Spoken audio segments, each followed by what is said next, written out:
He tried to give some time to the administration. They obviously tried to get the military government to not crack down in a violent way, to restore democracy, to move to elections, to release political prisoners. They've ignored all of those requests. And now with the recent violent crackdown, I do not see how we can continue aid. I believe it must be suspended. Welcome to Opinion Journal. I'm Mary Kissel. New Hampshire Senator Kelly Ayotte over the weekend saying it's time for the United States to suspend military aid to Egypt. Is that really such a good idea? Editorial page editor Paul Gigot joins me now. Paul, do you agree with Senator Ayotte that the president should have taken a stronger stand? It's really time to put our foot down here? Well, I respect Senator Ayotte, but I disagree with her in this case. I don't see what it would get us. I mean, so okay, the president says we're cutting off all ties with the Egyptian government and the military, withdrawing all aid, and then my question is, then what? What happens? Well, Senator Rand Paul, for example, has said, look, when the Egyptian people see U.S. military weapons used in the streets against them, it doesn't give them a very good impression of the United States. How would you respond to that? Well, I mean, look, it's not the United States who's using those weapons, it's the Egyptian military. This is a fight between, right now, a fight for survival, frankly, between the military government, the army, and the Muslim Brotherhood. One side or the other is going to win.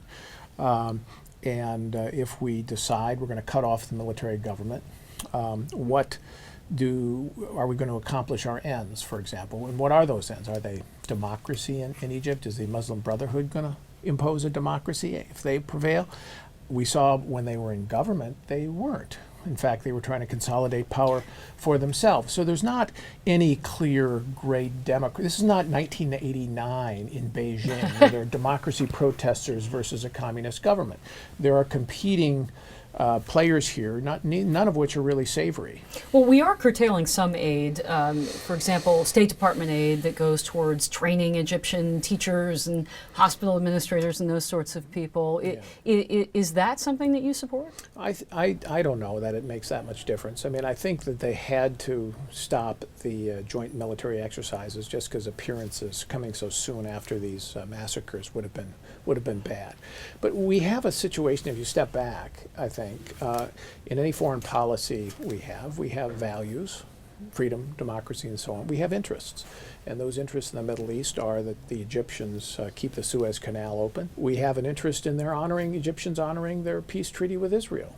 These are all things that we can't throw over the side easily.